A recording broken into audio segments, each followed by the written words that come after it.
Originally, I want to make a video about deconfuse. What things are going to be deconfused? Many friends ask me questions or uncertainties about the information or knowledge they get from the internet. For example, can the skills and knowledge between filming and taking pictures be cross-used? Or is there really a difference between the techniques of traditional film shooting and digital shooting? Or the guy with traditional film shooting skills is really smarter than those with lots? Then a friend asked me, can you talk about the filming workflow, especially for those mini productions or independent films? Nice idea.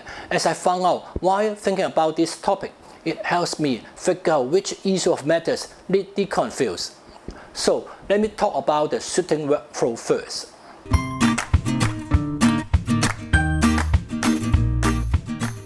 I will take for reference to you the actual and formal filming workflow which is conducted in the industry. Of course, you may find the related information in many ways, but I will tell you exactly which way you should really replicate for your mini or independent productions. There are some friends who mainly act as director. They told me that they were very ignorant of the equipment or filming workflow of today's digital age, since his knowledge or involvement has been many years ago. So I'm going to focus on how indie production can actually and easily run on today's devices.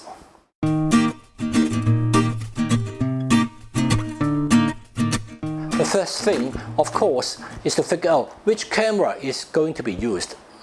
Then find out you want to shoot with only one camera or two or even multi-camera. The first thing I want to stress here is, it's best to use the same camera of the same brand and series for multi-camera shooting.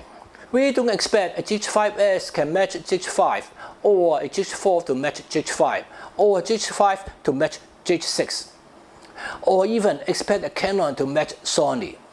Don't count on this.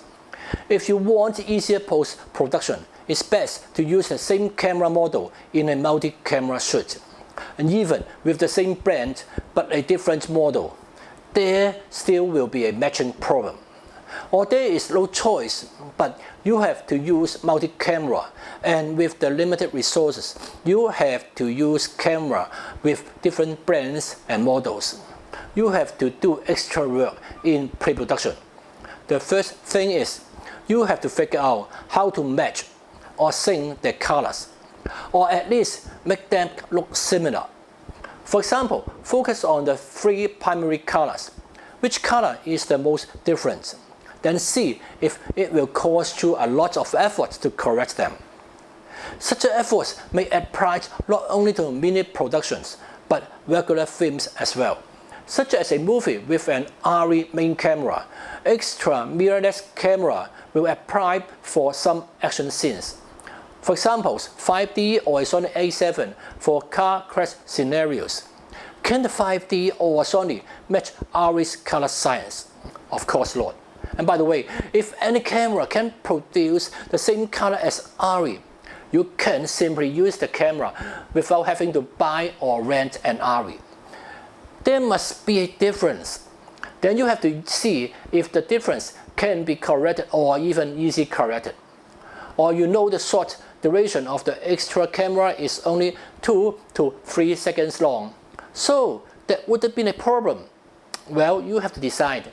But the first thing is you have to do is to find out what camera and how many cameras you want to use. If this involves a different model of camera, how can they match each other? Will it really be difficult? You have to test it up front.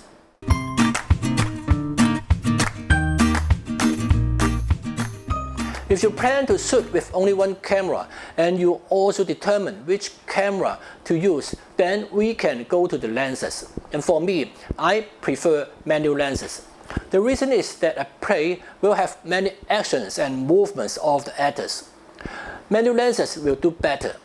And again, I will try to keep a single brand and same model series. Maybe I will use another telephoto lens of a different brand for the teleshot.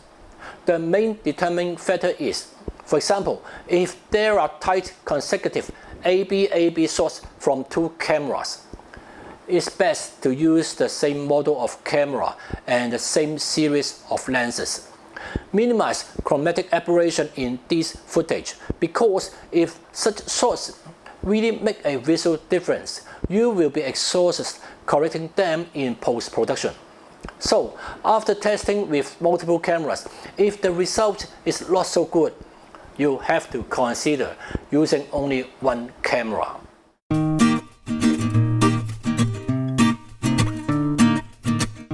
Timecode is a very common function in video, not the case in film shooting until there was the digital audio recorder.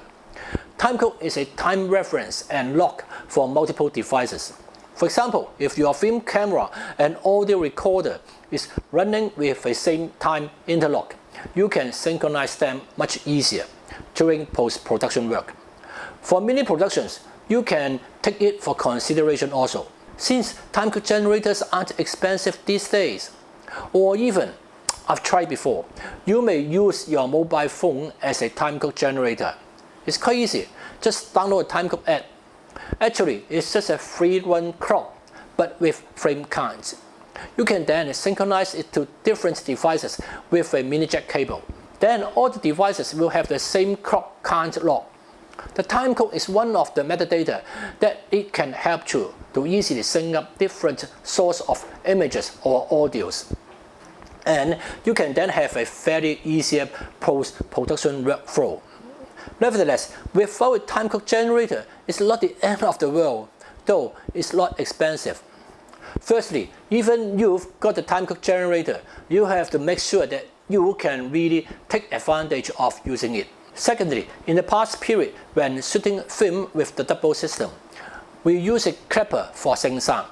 Even with multiple camera shooting, you can still just use one clapper. And just make sure your camera has really captured the clapper's image, while the audio has the clap sound recorded.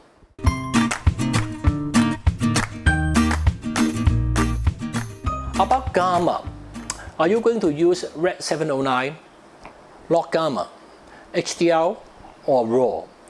Of course, most opinions are, if available, use the best. So, should I just use the best gamma in the camera? Two things should be considered. Although many mirrorless cameras today can shoot RAW, but you have to install an extra external recorder. It's not cheap. So you may consider buying the equipment with your money, or just renting it, or leaving the money for production. Actually, that's another thing I'm trying to deconfuse, but I won't talk about it now. Actually, it's not necessary to shoot in RAW. If your camera can shoot in 10-bit 422, it's enough. Is RAW better? Of course, yes. However, if you just shoot with the Red 709. By the way, Red 709 is the most common gamma, very close to the reality without further decoding. Or some other Cinelike or film log gamma. Those are not log gamma, but also Red 709. But they get more dynamic range than the regular Red 709. I'm not going to discuss those Cinelike gamma in details here. Instead, I would recommend, if you are not familiar with other gammas, you are better off just using the gamma you know and are most familiar with. For example, you have only shot with Red 709, or your most used gamma is Cinelike or film log, and you've never touched log gamma or HDR or raw gamma before. You don't need to get the extra 1 or 2 stop of the dynamic range at this moment. Using inexperienced gamma really won't help you. I have seen that when log gamma came out early on, not many people can get beautiful images from it. This is still happening now. So just use the gamma you know and are most familiar with. No need to care if dynamic range is lost, because in the end, it's your story and your ideas that count. If you really want to use another unfamiliar gamma, of course, you must spend some time learning it. But not just learning how to expose. You also have to learn how to manipulate it in post-production. But if you are out of time or your partner is just familiar with the Red 709 gamma, better to stick with the Red 709 gamma.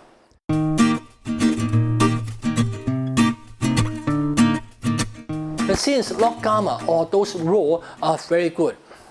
Do we still need to know about dynamic range, relative ISO, or even exposure latitude? What's the point of loading or learning the above concepts if we are going to shoot in HDR or RAW? I leave it to be discussed in my Deconfused series. But here I want to stress first is, it's okay if you know about nothing of the dynamic range, the exposure latitude, or the relative ISO. Still, I want to ask, how do you make sure you have a correct exposure? Today, people are used to getting exposure from their video or digital camera display.